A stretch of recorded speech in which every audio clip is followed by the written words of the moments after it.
You know who this Bros with Mics. And it here. You heard it. You know what's up. We are Bros with Mics. I'm Tom. I'm Cody. We're back like I forgot something because I something. We got us a visitor today. B.A.M, what's up, big dog?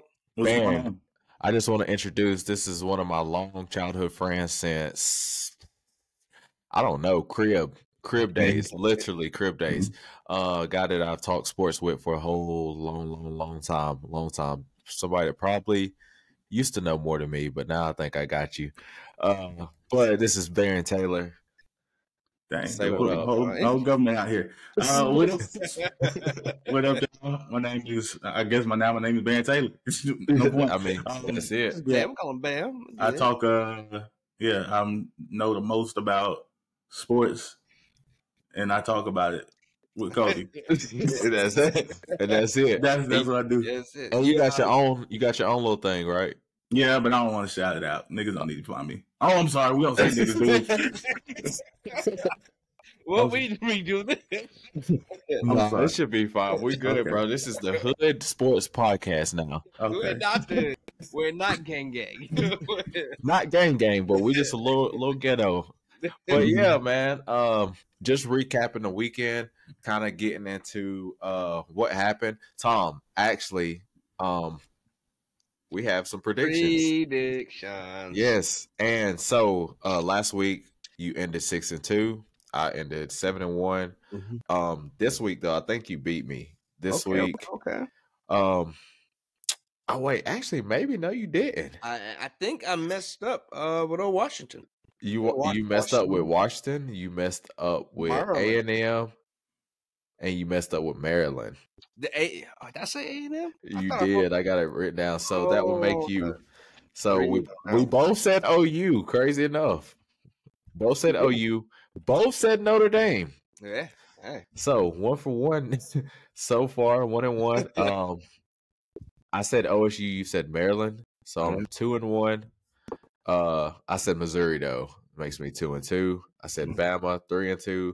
Georgia 4-2. Washington 4-3 this week. So you went 3-3.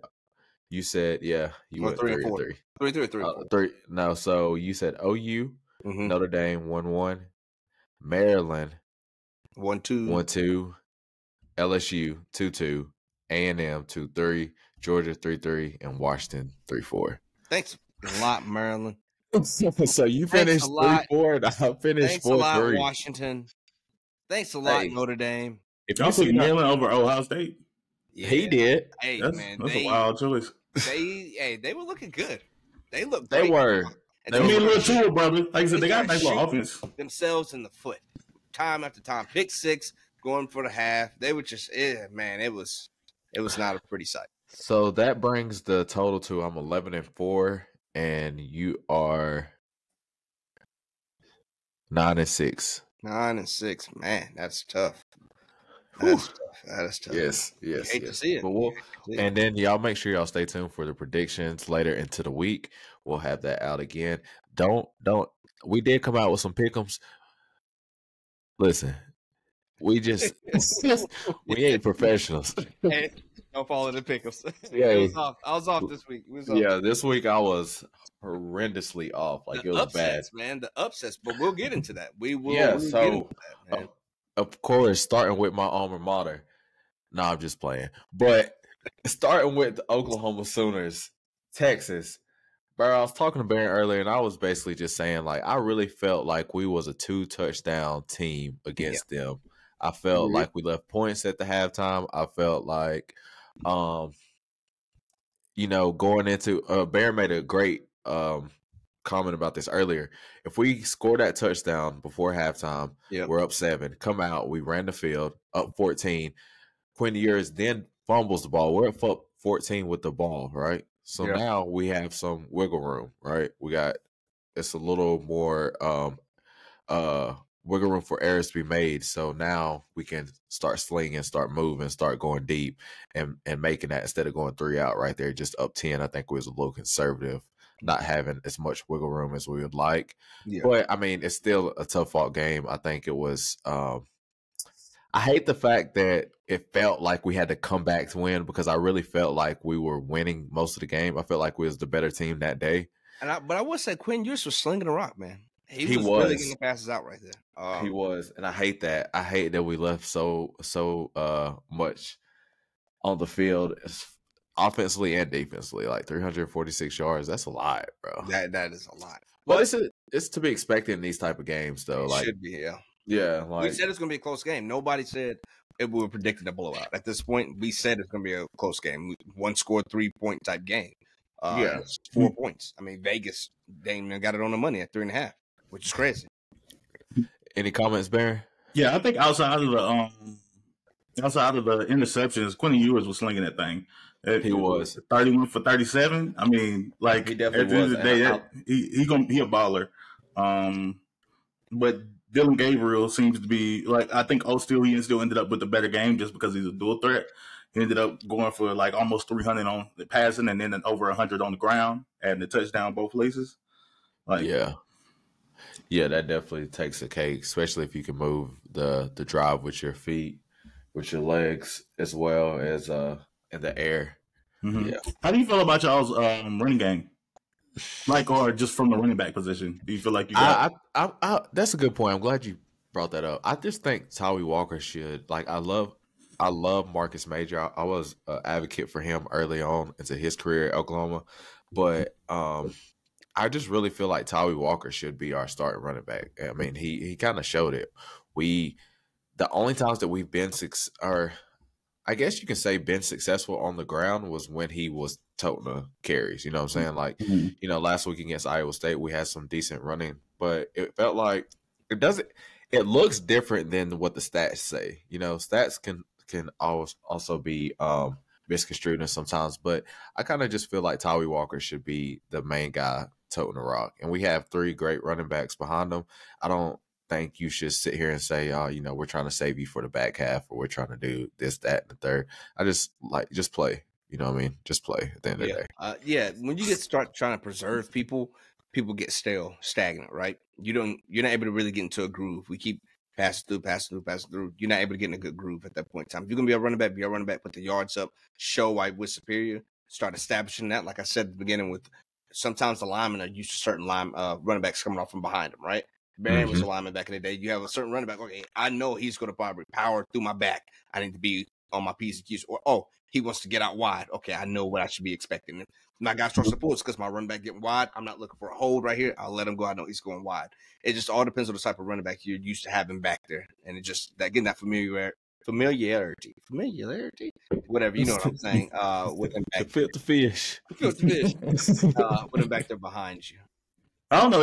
I wouldn't check the stats because I was curious about that. It looks like, he did get 15 carries on the ground, 2 catches. Like, maybe you could argue with one a little bit more, but it just seems like where the game's transitioning is you have very few, like, workhorse 25, 30 carry backs. It seems that, like, most running backs, most teams try to build up some type of stable of committee.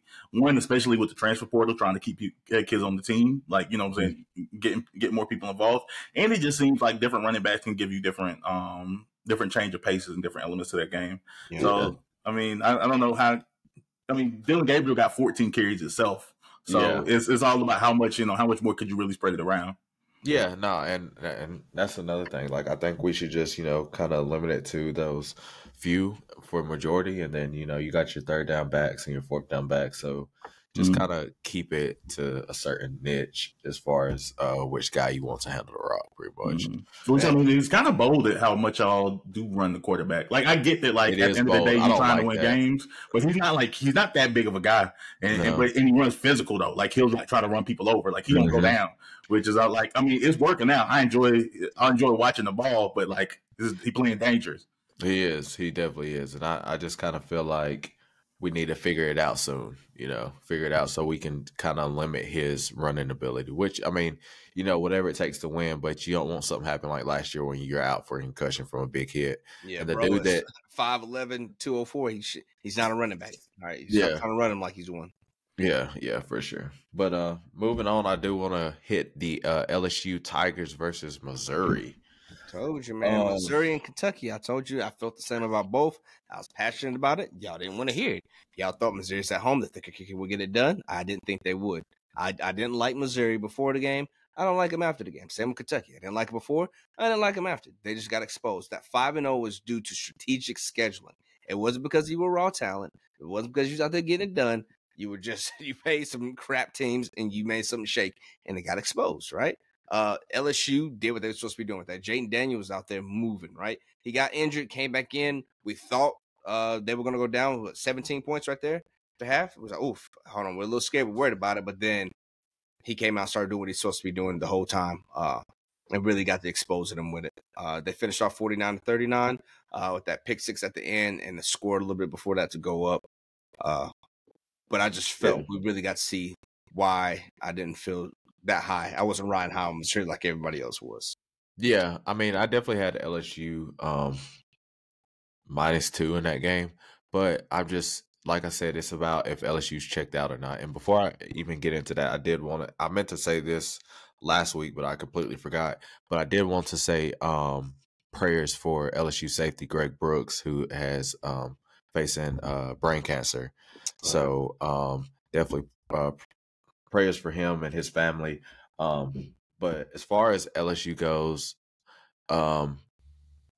it's like, have you checked out or not? That's kind of how I felt about it. And I don't know if they have or if they haven't.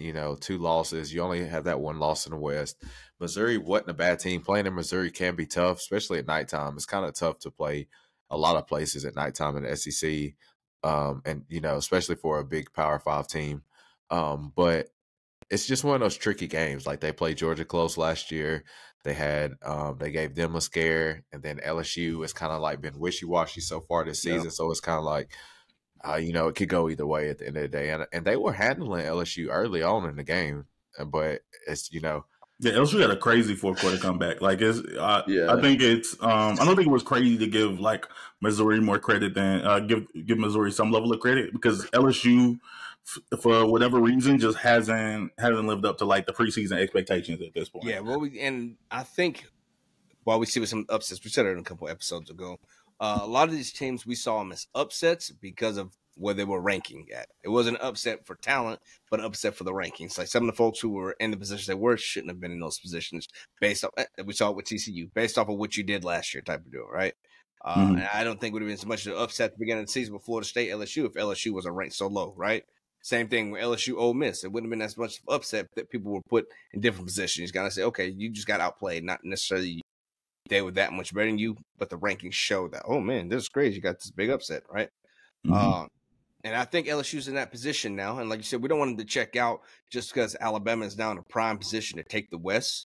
Yeah. We're now going to see them kind of just like, all right, man, we're not getting the West. We lost to Alabama, so we lost to Ole Miss, so that screws our tiebreaker, and then you kind of just give up, right? No, you still got a chance to beat Alabama and Texas A&M. Those are the 2 teams ranked ahead of them, right? Ole Miss is out of the question, but if Ole Miss drops a couple more games on their schedule, which they could do so, they could. then we'll see if you're still about it. Now, CFP might be out of the question with 2 losses when it's just a lot of quality teams starting to arise now, right? We're starting to see the top dogs. At first, it was like not really in the SEC. Yeah, no, I'm talking about all the announcements at CFP. You got Oklahoma. We lost a lot of those undefeateds this weekend, but we got Oklahoma still at the top. Texas got their 1 loss. Washington, Oregon still got to cannibalize each other. USC's in a weird position. Georgia right now.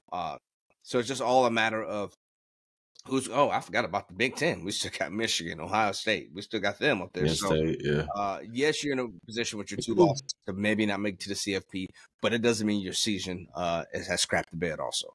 Right? I think that just because of where they stand, I don't believe LSU is actually out of the CFP conversation. No. Regardless of how the SEC's performed this year, I think they're going to have there's going to be end of season bias that, like, if they win the West and end up winning the SEC, I think they're still in. You're in a good position, at that point. Yeah, for sure. But it's just hard. It's also what happens with Oklahoma and Texas. Do they both run the table from here? And does Texas avenge the loss to Oklahoma at the end of the year? What happens with Penn State, Ohio State, and Michigan? Yeah, Georgia, by the way, Georgia still got a few games in there they could drop. Yeah, and then if say Texas and Oklahoma do what they're supposed to do, they meet back up. They have that. come about and Texas takes that. Now they both beat everybody on their schedule, and so then you have Georgia only lost to a SEC champion. Let's go. Nah, they're gonna lose just regular season. But I Well, I'm just saying, for hypothetically, you have a 1-loss Georgia, then you have a 2-loss LSU champion. That's beaten this. They got some qualified opponents still coming up, and they have beaten so far. So it's tough. And then what happens with the Pac-12? What happens with the Big Ten? So, and I get that they got to eat each other up too, Pauls, but it's kind of like you got Oregon, Washington, USC, and I would say Washington State, but I don't think they would let Washington State at this get point, in. Yeah, Washington State, they disappointed me, man. Y'all disappointed me. But this begs the question: is expansion really the answer? Do we really expand the playoffs down because of situations like this, where there's just not elite but quality amongst? There's not one team, so they're just a spirit team. Everybody's like, oh, you could compete, and it's not fair to put you out. It's beautiful. This is a beautiful season to me. Not because Oklahoma's playing well, but because it's so many teams that are playing well, and it's so many teams that's taking reins to, hey, we don't care who you are. It's like BB has said, nameless, faceless opponent. It seems like everybody has taken that approach to college football this year. Yeah. And so everybody's playing everybody tough. Everybody's going out with a chip on their shoulder, and they're trying to make some shake. I mean, it is the last year of regularity for a lot of these conferences. For a lot of people, like it's about to really go topsy-turvy after this. Like some of the divisions are going away. The Pac-12 became the Pac-2. The Big Ten's going to become overloaded. SEC's about to be overloaded. It's just like this is a point in time where it's chaos. And I think it's set. It could be a recipe for disaster, but I'm gonna enjoy it while it ends. It's sunshine before the storm. You know what I'm saying? Yeah, I'm gonna enjoy it. Moving on, I got Maryland and Ohio State. Man, come on, Maryland. Ohio State did what they were supposed to do. I guess. Yeah, they did. I feel like still not high on Ohio State. I still don't see them beating Michigan and Penn. Maryland was a good team.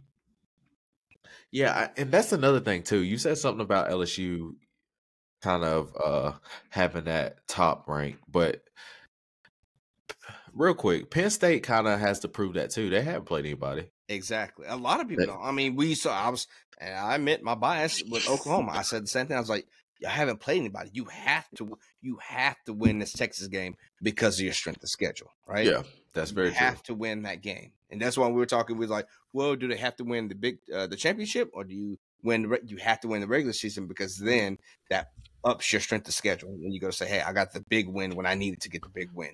Yeah. Same thing's going to be with Penn. Same thing with Michigan. Same thing with Ohio. You guys are going to cannibalize each other. Somebody has to come out. Somebody has to be the king rat, right? So it's who's going to come out at the end of the day. Yeah, Baron. I don't know. As far as the Big Ten, the Big Ten just feels like a conference that always works itself out by the end of the season. So, like, as we're sitting right now, Ohio State's still sitting on top. Michigan's still doing what they're doing. Penn State still has their record. But like I said, all of these teams are they always wait till the end of the season to all play each other. So it's kind of like, no matter what we're seeing now, this is going to be a situation that figures itself out. Yeah. Mm-hmm. Yeah, I think, for sure. Ohio has Penn 2 weeks from now. They got Michigan. They say that for the end of the season, right? Mm-hmm. So that when they play each other, then turn around and play each other again. That's weird. So we'll figure it out. And then Michigan has Penn in 4 weeks. So their top teams are they always usually play when it's super cold outside. So it's always towards the back half of November. Yeah, when they play. Cool. Who you got next? Next, I got Alabama A&M. You can take this one, Baron. How you feeling about it? Yeah, Baron, I'll let you start this one off. Shout out to the HBCUs. A&M? Texas A&M. TAMU. Not Alabama A&M. Alabama versus Texas A&M. Let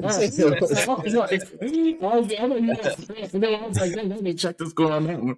All right, so we got it. It's 26-20. Alabama held off at the end right there. They held TAMU with 0 points in the third quarter, and that bit them right there. That's what really sealed the deal for them. They held up at the beginning. They was turning. Yeah, they was turning it over in the third too. TAMU's defense was supposed to be super elite, but it's like they couldn't play the complete game. And that's what I said. If Texas A&M could play a complete game, they will get the win. You played a great first half. You did great. You held Alabama to 10 points in the first half. So you're 17. You looked good. And then the third quarter came out, and you just crapped the bed. You forgot to come show up. You let them put up 14. You put up 0. And then in the fourth quarter, you're like, oh, we still play football? My bad. And then you held them to 2 in the fourth quarter, right? I mean, you can't do that. Nick Saban's notorious for second half performance. So he comes out with a really good game plan. So it's like, okay, we're getting hit with this. Let me come out and do this on the back half of the game. So he does a good job of coming out with good adjustments at halftime. So I can't really. You can't fault them because that's what they're known for, right? Yeah, kind of like Georgia in a sense, you know. But I mean, good coaches, and that's what I kind of like about BV. Like, you know, we gave up 20 points against Iowa State first half. They didn't score again second half. Yeah. So even with, you know, no starters or anything like that, so it's like, you know, the good coaches will make adjustments and it'll show. It'll definitely show. Go ahead, Barry. I was going to thought after this. Yeah, the biggest thing I'll say about that game is, like, one is, I guess, speaking on the positive of Alabama, like, I think that Nick Saban did the right thing by giving Jalen Milroe a chance to grow. Everybody's really quick to write him off, but I think he's just a young player, and he's at a place that has like unreasonable expectations for quarterbacks. But I think he played a more than solid game. 321 yards, 3 touchdowns. He did have a interception. I'm about to say Jalen Burton went for almost 20 yards receiving, like, you know, which he was going fed. Georgia, like, he was going crazy. But on the downside of Texas A&M, I feel like this was, if there was a time for Texas A&M to beat Bama, this would have been the year. This was their opportunity. Yeah. And I feel like they let it down because they had, like, the last, like, 2-3 years, they've been dominating the recruiting scene. So, like, they've dominated NIL, they've dominated the recruiting scene. So at this point, Jimbo Fisher has no real excuses for why he's not putting up. And me and Tom talked about that before. Kind of like, bro, you've broken the record for 5-star recruits. What more do you need to be? We should be the most talented team on the field. Yeah, you know what I'm saying? It doesn't always transition over, but it doesn't hurt. I'll tell you what I think it is, and it shows. And actually, Alabama is the perfect example for what I'm about to say right here. With the transfer portal, NILs, it's fostering a lack of discipline, right? You coming in from school, you don't have that culture, that tradition, those values where you're behind the coach and you really bought into this guy, right? It's like, hey, man, you know what? I've been with BV for the last 3 years, man. I respect this man. I'm disciplined. We've been on the same thing. We know the cadence count when we go to do it.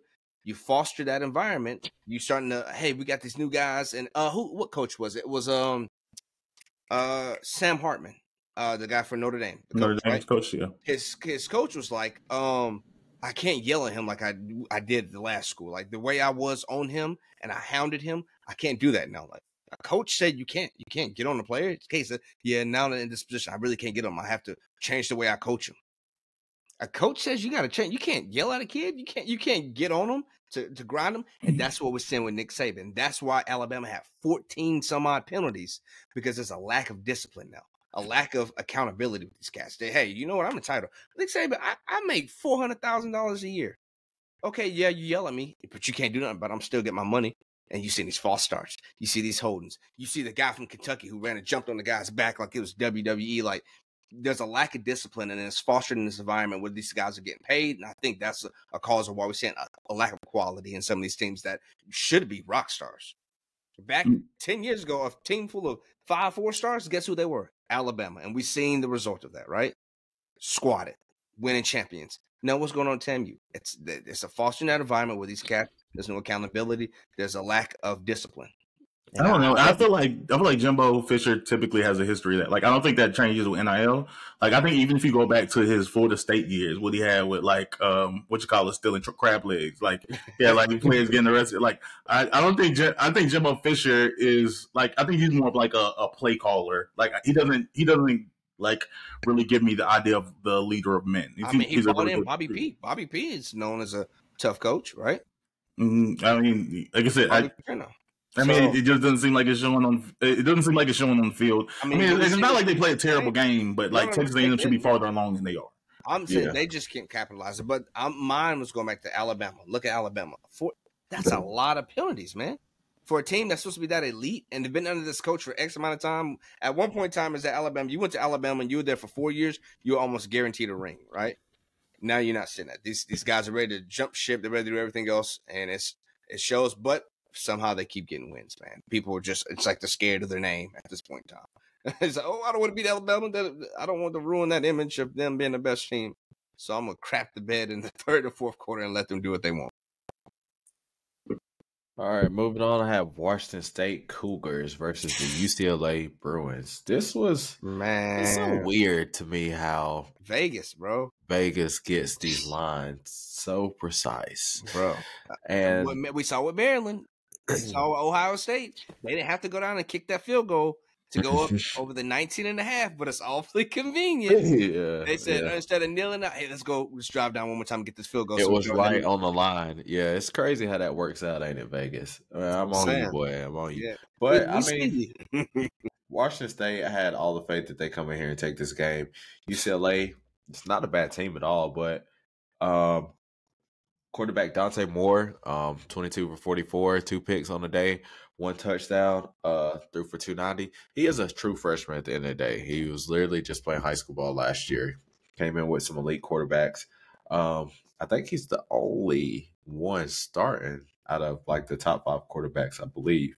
Yeah, because you got Nico's bench. You got Nico, Jackson Arnold, Manning, and then you got the dude for USC. So yeah, true freshman at the end of the day. I did not see them. I still feel that Cameron Ward is the better quarterback, and I feel that Washington State is the better team, and I don't get how they lost this game. I don't know about injuries per se, but I don't know. I didn't see UCLA winning this. They lost this game because they couldn't establish a run. They were just getting hounded on the rushing. Washington State finished with 12 yards rushing. Like, they could not establish the run game at all, and it really showed towards the end of the game right there. They had to start sticking with the throws, and guess what? UCLA knew they were going to throw. You ended up with 1 touchdown and 2 interceptions off of that. Like, I was about to say UCLA was running the ball. I didn't catch the game, but I caught the highlights of this. This one, and like it was just 2 different games as far as running the ball. Looks like they're running back 30 carries for 140. Like you can't stand that. That wasn't only had other players involved, like in the running game. Like you can't. I don't think you can play winning football that way. Not with 12 yards rushing. You gotta be able to keep the other team honest. Yeah, that's a Pac-12 brand football right there. We're just going to throw it. Forget everything else. Forget defense. We'll just throw it and see who can score the most points. That is the most Pac-12 thing I've ever seen. Only then nobody scored no points. Yeah, they wouldn't even have many points scored. But moving on, I got the Kentucky Wildcats versus Georgia Bulldogs. Baron, I'll let you start this one off. Okay, yeah. From this game, I thought that like what people are going to come away with and what people are going to talk about is like, oh, Georgia's figured it out. They ranked opponent. They put up all these points. Like Georgia's offense is clicking, but I didn't see that at all. I saw like, okay, like eventually, like Georgia was going to have a better game, but I still don't trust what they have at quarterback. Like I just don't think he's the guy. Like it seems like Kirby's leaning into some level of player loyalty here, like because he hasn't completely messed up and they're winning games. But like I feel like if Georgia loses, it's a find a way to lose a game. Carson Beck's job is just like him is a risk. Brock Bowers. If either one of them get injured, Carson Beck or Brock Bowers, I think Georgia is down the drain. They rely so heavily on those people with the fact that Brock Bowers just set the record for the most receiving touchdowns at Georgia. That just shows you just how much, and he's a tight end, how much they're really leaning on this cat. Advocate for Brock Bowers is I hate that the Heisman is kind of like a beauty contest right now. Like me and Barron talked about this earlier. I feel as Caleb Williams is the best player in college football, but I think Brock Bowers could hit that 2 or 3 spot for Heisman. I don't see why. I don't see why he isn't in the conversation for it. I mean, the last 4 games or the last 3 games, I know he had, or now 4 games now, he's had over 100 yards receiving. Yep, and a touchdown scored in every single one almost. Exactly. So it's like, why why not, bro? Like I kind of miss the days where it was like, okay, now we're getting this different type of football played in college football where it's kind of wide open. Why can't the Heisman race be wide open? You know what I'm saying? Like the last 10 years, it's been the last 9 years or something, it's been a QB taken. So it's just like we need some diversity when it comes to the Heisman Award, I believe. I mean, Devontae ended up like being that exception. Oh, but, yes, Devontae. Yes, Devontae. I know I was missing something. Yeah. But I think that, I think that Brock Bowers, like, at the end of the day, like, at this point, what else does he have to prove? Like, since his freshman year, all he's done is, like, dominate. Just get him the ball. He seems like he gonna find his way to make something happen. Like I agree. He's by far Georgia's best player. And if Georgia's the number one, if he's the number one player on the number one team, I feel like you should be in that. It's almost an obvious choice. Like, hold on, yeah, it's a front runner, right? And people don't understand that. You know, when was the last time a tight end won the Heisman? It's like 1949. Leon Hart. I didn't know one did. Duke Blue Devils. Yeah, 1949. Leon Hart for the Duke Blue Devils. Yeah. Hey. It's a whole different life. I pretty much want to say that I agree with you, Baron, about what you said, like Georgia figuring out. Tom, I kind of disagree. You say, like, if Georgia is, if those two players get hurt, it's done. That's pretty much for any program almost. Well, not two players, just one or the other. I one or the other. That's how reliant they are on each other. I like Vandegrift as the backup quarterback. I don't know. We ain't got to see much of him at this point in time. I mean, Carson Beck was supposed to have some options out there, right? Lab McConkey was supposed to be a star. Last year, we saw sparks to him like, damn, Lab was going to be good. Brock Bowers was supposed to be their guy. They were supposed to have Oscar Delp. They're supposed to have all these weapons for him, and it's only been Brock Bowers. If you get to the point where you're so comfortable just with the running back situation, you get so comfortable throwing it to one guy, then what happens to use that dynamic, right? You're not tying in the rest of your team. They got to get these other guys. If Georgia wants to get this pattern of success, you have to start tying in the rest of your team and become a complete team right now. I think their dynamic just ain't there right now. I mean, they're managing to win the games. That's 1-0 each week. You're getting it done. But at the end of the day, if you rely so heavily on one person, you end up like Tennessee when we lost Senna Hooker. You look crazy, right? They don't. Georgia. Conky's been hurt all year. I think this is actually the first game played in the season. And he ended up with a catch. Like he's come back from injury. Yeah. Like I think that he actually is gonna make a step up and make himself known over the next couple of weeks. Yeah. I mean, Georgia. You look here. They got Vanderbilt next on the schedule. Then they have Florida following that up with Missouri, which can be a tricky game, just completely outpacing last year's game. And Missouri is 5-1, so don't get it twisted. And then you have Ole Miss, Tennessee, Georgia Tech. Georgia Tech's probably going to, at the very least, they're going to try to play them close just because that is a big rivalry game for them. Tennessee as well. And then, but the rest of the schedule, you have number 13, number 19 to play. Yeah, so, and that's I was looking at the rankings. The only hard game they have, and that's at a 66% chance to win it. They had on SEC Countdown was Tennessee. Everybody else they had like 80-something% chance to beat, and they had 66 because they're going to Tennessee, and that's it. Ole Miss playing in Tennessee. Yeah, we're playing at Neyland, so that's why they have the highest chance of losing that game out of everybody else. Everybody else is like 80-some%. They should blow out Vandy. They should blow out Florida. Florida's going to be on a neutral site. If they were going to the Swamp, which they never do, I'd say maybe. But since they're going to Jacksonville, which is quote unquote neutral site, still in Florida, it's supposed to be an even game. But I think Florida will give them a game. Florida's so inconsistent, man. They look like they want to be decent, then they just. Yeah, I agree. They're super inconsistent, but I think they'll play up for Georgia. Like I think they're gonna live to the competition. The cocktail party is always like one of the biggest games of the year. Yeah. Like Florida's issue isn't a talent issue.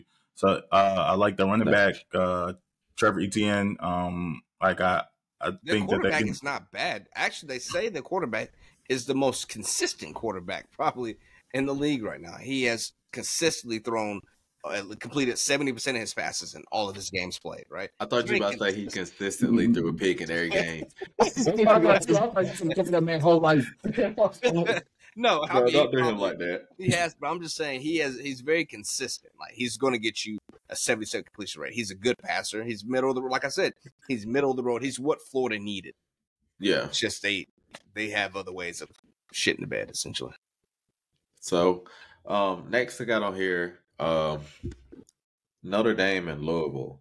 And I just want to start this one by saying I feel bad for Notre Dame in a sense. Like I really like Sam Hartman and what he has to stand for as a man and as a football player. Like just the character that he brings to that team, I think is like you root for the good guys, and Sam Hartman definitely is one of those guys. Notre Dame being my second love back in the day, but it's kind of like. It's like I want them to do good, but I want them to do better in Oklahoma in a sense. You know what I'm saying? I don't know. I'm I just about that. I'm I iffy feel about Notre as Dame, if man. I say this: Notre Dame has a lot of hype around them right now, just because of that Texas loss. Yeah. I mean, excuse me, the Ohio State loss. Yeah. That 10 man on the field. Then you go in and you beat Duke, that beat a Clemson. Then you have Louisiana coming through. I mean, Louisville coming through. So it's like Louisville just scraped by last week with NC State. Then you're like, oh, no way that they beat Notre Dame. But if you remember, I don't know if anybody or any of y'all know, but last year Sam Hartman lost to Louisville too. So it's kind of like I'm rooting for the guy. And I'm rooting for Freeman, I won't say there's no shots at Freeman, but I think he does have a little toupee going on because his hairline already is crispy.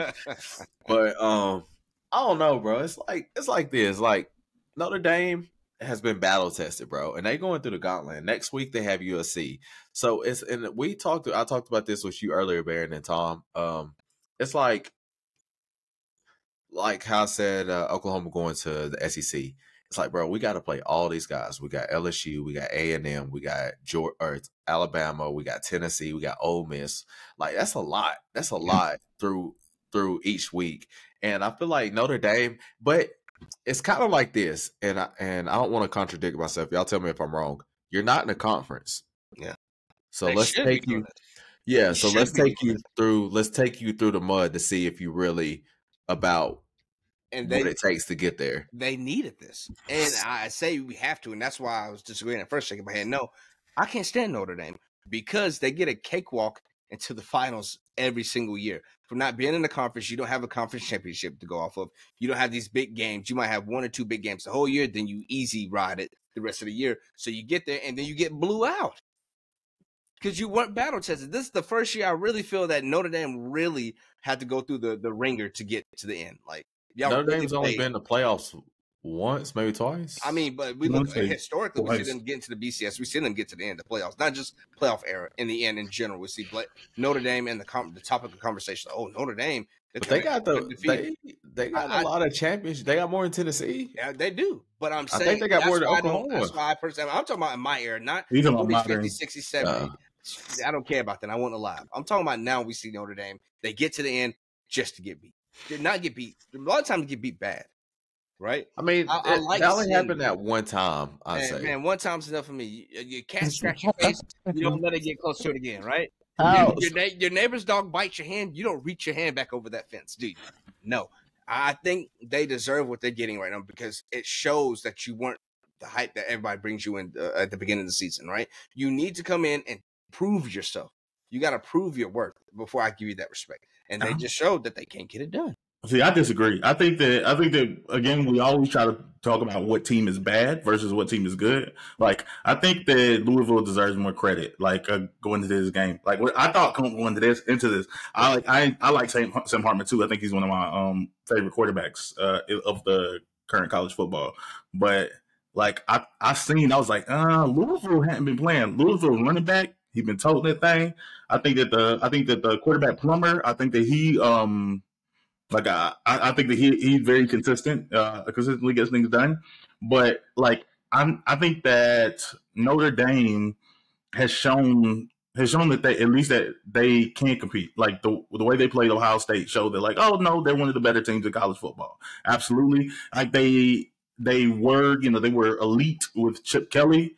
And I think that I like the new coach. I feel like he's, if anything, I feel like he has the potential to get them to new heights, because it's really, to me, as big as Notre Dame is, like as far as money and popularity, like I do believe it's probably, at least for younger modern kids, it probably is hard to recruit to Notre Dame. It's probably hard to get a kid coming out of high school. No. You know why they don't have to recruit like that? Because they got the Catholic Church behind them, right? So a lot of those students who went to those schools are Catholic. That's where they're going to get the pull from that first. They have the 5-star and stuff. I ain't thinking about that. I'm saying, would you be thinking about that if you was being recruited by Notre Dame? Oh, y'all got the Catholic Church behind you. No. I'm saying, but if you look at a lot of kids, they get these kids from the islands. A lot of these people where Catholicism is big, they get kind of first dibs on a lot of those people.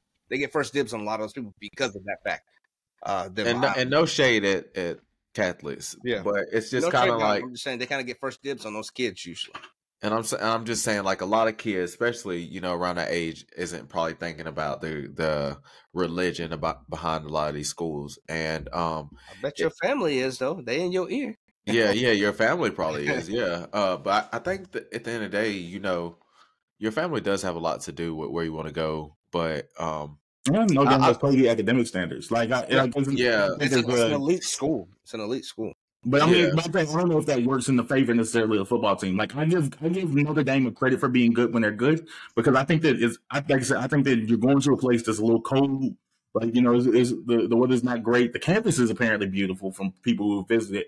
But like, I just don't I don't know if they have like the culture of fun, because Notre Dame's like sort of gritty, hard nosed. You think of Rudy, like all these types of things. Like, I don't know if that necessarily goes well with like most kids from this generation. Even though, I mean, they know they have plenty of like offensive linemen and like running backs and stuff in the league. I'm not going to say that they haven't, and linebackers. Like, I'm not saying that they don't figure it out, but I do think that like schools like Notre Dame, Stanford, BYU, like I do think they have a little bit to overcome in the recruiting game. Not really. Not when you have. I don't. I'll I'm say talking that. about top players. Our opinion is our opinion, but I will say religion does come into play. You see, by BYU, a lot of those kids are Mormon, so they're going to be more inclined. So if you're a 5-star and you're Mormon, you're more inclined to want to go to Utah or BYU. Hey, I don't know, but how many 5-star Catholics who think at 4-star, 3-4? Probably not that many. I don't think that many. I don't think Rich Tyler coming from Texas. I'm just saying. I think it is a factor for some of these cats that they're thinking of some of these schools, and their parents are like, hey, this is a big Catholic school. You're big in your religion. This is somewhere, and they're recruiting them heavily. They don't. Oh shit, we got a chance out of this Catholic school or modern day up here or the Mathis or some of these schools. Not the Mathis. What's another Saint whatever.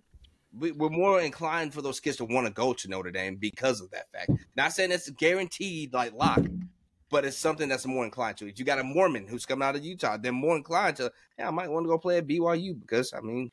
They fit my religion. Now you know what you're saying is some bullshit. I don't think it is. I will pull up the fact. I don't think I'll bet on. I feel like I've heard experts say that before. Like I understand what you're saying. If you find this kid that like this is what they value and this is where they win, but you can't necessarily latch that on to like the type of the kids, the majority of the kids, and the type, even the majority of the kids out of school. That's your issue. Y'all think I'm saying it for majority? I'm not. I'm saying. That does play a part for some of the athletes picking those schools because of that. I have a recruiting thing. If you got to get an edge in recruiting, and I say, hey, I notice you're Catholic also. You want to go LSU, but we're Catholic school. That might help at an edge. And we're also an elite school. It's an edge in recruiting. I'm not saying that's the hey, you come here because you're Catholic. I'm saying that is an edge in a school. I get what you're saying, but I feel like majority of the kids out there, like I feel like it's harder to pick kids that are in that specific category to go to these type of schools than it is kids that just have raw talent. And then you have all these kids. So if you like pick out of ESPN top 100, I bet you it might be 2 or 3 in there. Maybe. You know what I'm saying? So then you got to dwindle down to those 2 or 3 and try to push for that. And they probably they could live close, they could live far, whatever the circumstance comes to. But I don't know. It's another topic for discussion another day. I don't want to get too far into religion, but I do want to cover this game right here because I think It's Hold on, too more. let me get this just one. It's last thought out there, and Lord it's an have article I mercy. found. It's the last thing, and I'm done. On the field, this is a quote from I have to find it 1 second. I'll say it. On the field, recruiters for Notre Dame have long looked towards Catholic high schools for the next wave of fighting Irish talent. That's all I want to say. They do look for that. That's like where if you're gonna. I mean, it comes disagree. into play. Yeah, we're saying like it comes into play, but I feel like majority of kids don't. I'm not Those are telling you Catholic high that. I'm schools. just saying that Yeah. is something that they're looking at. There's a lot of great look at some of the top schools in the nation in Maryland and I know California. There's a lot of Catholic schools that are like top 10. There's at least 2 or 3 that are in the top 10. Yeah, like John Bosco and modern day, but I don't think that's why I don't like. Just because the school is, I don't think that. I think that those are just better schools. Like, I don't necessarily think just because you go there you have to be. Like DJ Uyunga, went to John Bosco, and I'm pretty John Bosco is a private Catholic school, but he's not Catholic at all. Like, he just it's just a football You recruit. talk to that man? You talk to know his religion? Heck no. I mean, he talks about like being something is Christian and something like one of the Polynesian religion. But yeah, not to get too far. But I was just saying that is a factor for them to help recruiting. That's all. Okay. We're not disagreeing. We're just so you know, we're not disagreeing. Mhm. But it's 2 more teams that I want to cover, and I'm gonna leave the best one, in my opinion, for last. But this is the most craziest one, in my opinion. Georgia Tech, Miami Hurricanes. Bro. Somebody needs to get fired. Tom, I'll let you start this one off. Somebody has to get fired. When you think of coaching blunders, man, you dropped it. That's, hey, here's $1 million. All right, I'm going to count my money in the storm real quick, guys. What? What are you doing? Dog, common sense says, kneel the ball. The game is over.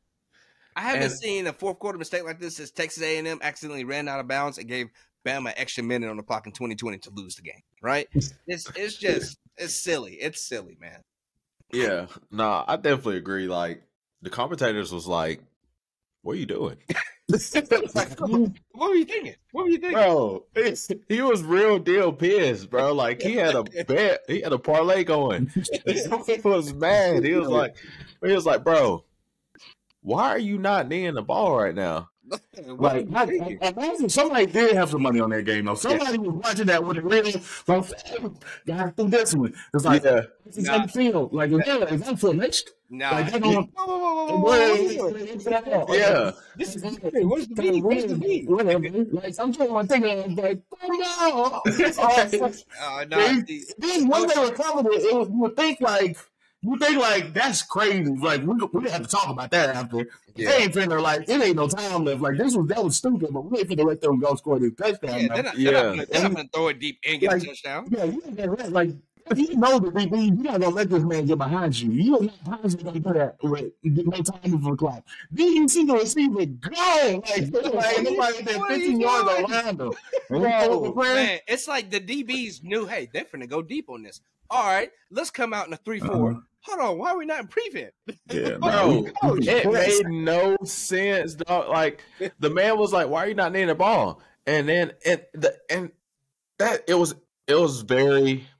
It was a very like he told his cousin, "Hey, bet on Georgia Tech." What? Yeah, like it's very. I don't even want to say sus. I just think it's it's an ignorance to it, and it's stupid. That's what it is. But it's just like you did the same thing last year, bro. Yeah, and you fumbled last year doing the same thing. All right, we're gonna do it this time, but I guarantee you we ain't gonna fumble this year. Hey, no, we get a touchdown. This one, we coming. It's like one of the things, like, you do something stupid. It's like, bro, I bet you I can hop this car. And, like, you telling your boys, yeah, I can hop this car, but we all secretly sitting there like, bro, you drunk, go home. Yeah. That's what it feel like. It's like that form of ignorance. Like, it's like, bro, I hope this car smack him, but I don't want him to die. I don't want him to die. Yeah. That's pretty much what happens. Like, dang, bro. Like, as a D coordinator, I'm sitting there like, bro, I hope he fumbled the ball, but I ain't trying to lose this game, though.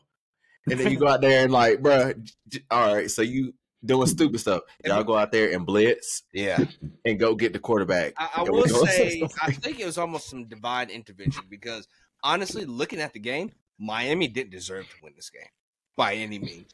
0-0 in the first quarter against an unranked Georgia Tech triple option. You were up by 3. Don't run the triple option no more. 3. I'm just saying that's just my bad. 3 points at halftime. You up by 3. Georgia Tech comes out, puts up 14, you score 7. They're up 14-10. What are you doing? Like, y'all didn't deserve. They didn't play like they were a top-ranked team. You didn't play like you were undefeated. You didn't play like you wanted to remain undefeated, which is why the coach is like, hey, you know what? We don't deserve to win this game. He went out, he threw some Vaseline on that ball, said, hey, go run this real quick. And that's what it was like. I don't understand. I seen clips that the runner may have potentially been down, but even still, I'm like, I feel like it was the coach's fault to put him in that position. Yeah, that's what you get. That's pretty much what that is. That's what you get. You deserve that. So, did y'all play Clemson? Did Clemson play Georgia Tech already? No, not yet. Oh, okay. Oh, you a Georgia Tech fan? I'm sorry. Boy. Clemson. Oh, that's even worse. Well, moving on to my favorite Shaq and the Fool. After our segment of Shaq and the Fool, we have USC Arizona to end our segment today. Boy. Oh. It just seems like, and I want to start this one off today. It just seems like, Lincoln, if I've been a coach for 5 years, I know he's been a head coach for more than that, but has he actually? Yeah.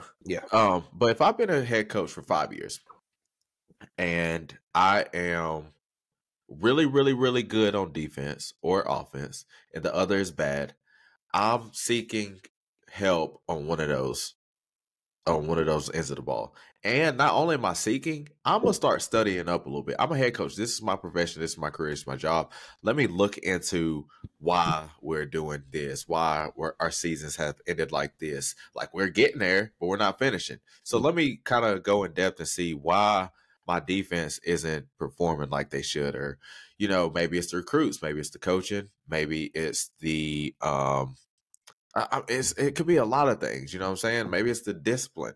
It's a lot of things that go into it, but I'm just like, bro, you have a really, really, really great offense, and that's what it is, and a really great quarterback. That's what it is. But the defense is very lackluster. Yeah. Very lackluster. I mean, this is the quintessential Pac-12. When I imagine Pac-12 and I just have a mental picture, I think of high-scoring offenses without a lot of defense, right? It's who's going to score more, who's going to be able to make that last mistake. And we saw Arizona made the mistake right there. Like, Caleb Williams came and did a stutter step. Like, hey, bro, he's going back into traffic. Why are you letting him get you on a stutter step? Like, tackle this man and you stutter step, and then it's like, who's going to make the mistake last? Right. And that's what I picture with Pac-12, and this was a perfect example of that. 41-43 against a 3-3. Well, at that time, 3-2 Arizona. Yeah. Ain't no way this game should have came down to that, but it's perfect. It just exposes that the Pac-12 has a lot more that we need to see. And I think Deion Sanders really almost exposed that last week, losing by 7 to them.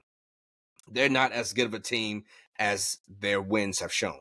And I've doubted them a few times at the beginning of the season when, was it Nevada and they had another team that struggled with that I didn't like, San Jose. I was like, hold on, why are y'all struggling at the beginning of the games with these teams? Arizona State, they were close to the games, and then you pulled away at the end, of course, to get your win. To win is a win at the end of the day. But when it comes time for y'all to really play, Notre Dame this weekend, then you got Washington and Oregon and UCLA. We will see what they are made of. They got a gauntlet. They got a gauntlet. And their bye week comes at the end of the season. They're running through. Which is dumb. Yeah, I don't know why they Lincoln Riley chose to do that. He did that 1 year, and we was toe up, boy. We was toe up. We was toe up when he did it that year. But Baron, I would say I feel like it would say shout out to Arizona's quarterback, the freshman Noah Fafita. This was just his I think his second career start. It was. He was I think the last game he did good too, but he went off. I was looking at the ball placement and stuff, and I'm like, nah, he got something. Arizona might have something in the future with him. Yeah. And I really enjoyed Arizona's running back. He was solid. He kept running through tackles. And that could say something to the softness of USC's defense. I'm sure that's partially involved, but at the end of the day, you got to give Arizona some credit. He threw for over 300 yards, 5 touchdowns. He ended up having an interception. Caleb Williams' stats, I feel don't tell the story of how well he played. during this game. Like his stats are kind of mediocre: 14 for 25, 219, and passing touchdown. I mean, 41 rushing yards for 3 but touchdowns on that. it's basically like that though, Baron, because like Arizona went into this game. I heard from a commentator that Arizona went to this game and they played defense all week, or they practiced their defense against USC to have what happens when Caleb Williams gets out the box. Mm-hmm. So what they did was, all right, we're just going to run a mirror defense for when he starts scrambling around, and we're going to stay in these pockets because we don't want you to. They needed a little more practice because it didn't work at the end. The only thing that I say that they fumbled on is, all right, they're like, okay, we're going to mirror him down the field. But what happens if he takes off? I don't think they really put that into perspective as much as they did with, we don't want you to hit for chunk plays, but he started taking off, and that's why his legs was pretty much the story of this win. Yeah. Mm-hmm. I agree right there. But I think they've been exposed a little bit. Now they see what's going to happen when they run into a solid defense that slows the ball game down because they want to go fast, right? They only possess, it was, I don't want to get it wrong. 20, let me go back to it. It's talking about the time of possession versus one team. Cal had the ball majority of the time. They had the ball for 24 minutes and still managed to put up 43. That looks a whole lot like 2022 Tennessee, right? 24 minutes or 43 points, that's pretty good. You controlled the ball, you got the yards, but what really happened? And like you said, they couldn't control Caleb Williams once he got out of that box. You wanted to stop him from chunking you, but when he took off, you couldn't do what you're supposed to do to stop him right there. So 506 yards or 365 yards, you should have won the game. You possessed it for 35 minutes, you should have won the game. They should have won a game. And I want to say this too, like, I feel like you talking about Arizona should have won or USC. Yeah, Arizona should have won a game, but they also should have lost the game too. They did have that crazy unfortunate events for USC, but with the high snap there at the end for the missed field goal, or basically no field goal attempt. But it was blocked. The snap was crazy, but credit to the coach for Arizona. He called a timeout. They did kick a field goal, but he called a timeout, got it waved off. So they, that ended up happening. But it just comes down to Caleb Williams doing Caleb Williams things at the end of the day. I mean, it's hard to stop. Yeah, he seemed like he wasn't going to be denied. Like he was going to do anything possible. And then it takes a lot of, like, you got to have a lot of faith as a coach to, like, that last 2-point conversion play, which it was close on if he even got in. Yeah. But the fact that he was like, you know what, we're just going to move the team. We're going to put you in space. And like, you just outrun get there. Like, figure it out from here. And I want to go and say, like, 9-10 times that probably works with almost anybody. Yeah, just with his speed, they match him up against a linebacker. He's such a defensive end. I think he's a deceptive athlete. Like, I don't think he's like a freak of nature. Like, I don't know what he's doing time, but like he's deceptively like he's strong. If you want to watch it, I got the play up. You want to see it real quick while we're talking about it? You can share it. Let's share it real quick. Like I said, because I mean that really is like it's not really a play. It's just like it's like backyard. Like you say, like I don't even know what you tell him to do. Lincoln Riley seems like he gets his playbook off of NFL streets. Why would you fall for that stutter step? Like, what about this said? Hey, he wants to go back to the inside, right? Okay, now it's clear. Yeah, stutter step. Like, bro, you seal the edge. Why would you fall for that stutter step right there?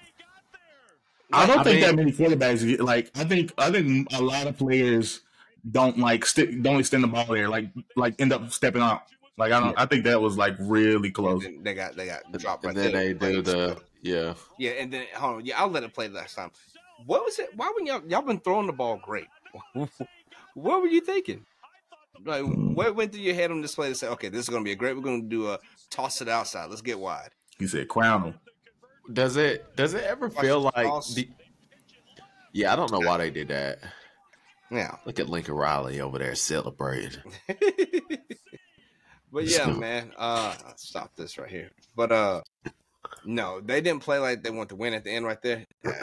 You can't fall for something like that. You gotta trust that the man coming behind you has your back and he's sealing it. You gotta get wide. Stop him from getting wide. You stutter on something like that, but man, you still got 5 yards of space. Like, keep going.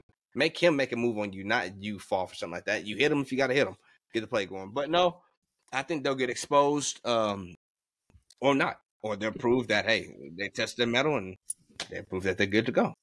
Yeah. But that's it, man. Baron, I was actually looking on here. When does Clemson play? Who do they play next week? Our buys next week. Who'd y'all play this week? We played Wake Forest. It ended up being a closer game than we wanted to because Clemson's had basically issues all season with turnovers.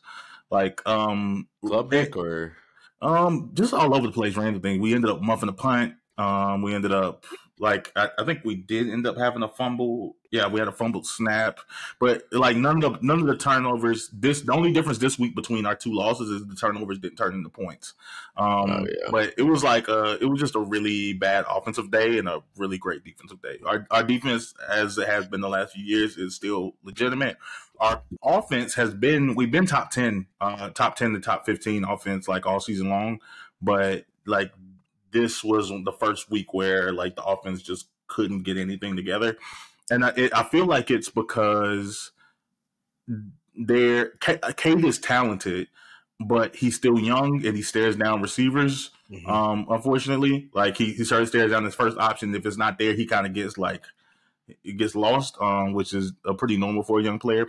But I think the coaches are like, what's his name? Garrett Riley is kind of trying to make him grow up. So it's like we end up using him more than probably we should. We probably should be running the ball a little bit more than they want us to, but they're trying to build up some experience with him. And I guess I can kind of see it with the fact of like, oh, okay, we're no longer playing necessarily for a national championship.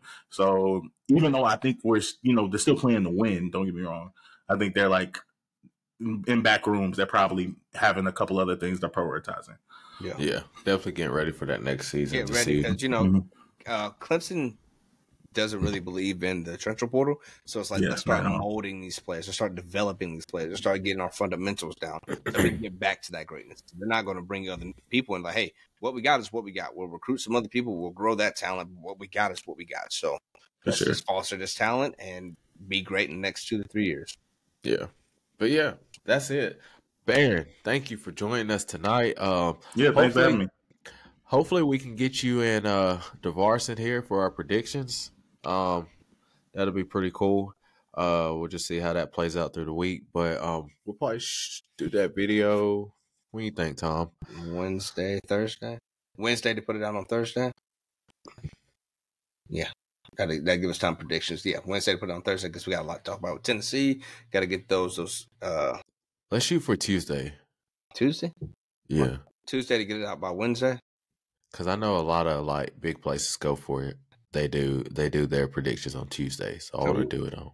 But we'll get Tuesday to have it out by Wednesday. Wednesday, yeah. Yeah. Okay. So y'all just be on the lookout. Just a little something. But yeah, we'll definitely try to get you in here. But that's it for the pod. If you stuck it out this long, hit me up. I give you $100,000. If you didn't stick it out this long, you missed out $100,000. You missed out on the opportunity. But without further ado, this is Bros with Mike's podcast. We had a special guest today, Baron Taylor. Hopefully, y'all will see him again. I'm sure y'all will. But without further ado, my name's Cody. I'm Tom. I'm B.A.M. Bros with Mike's. We out this thing, boy. Peace. Peace.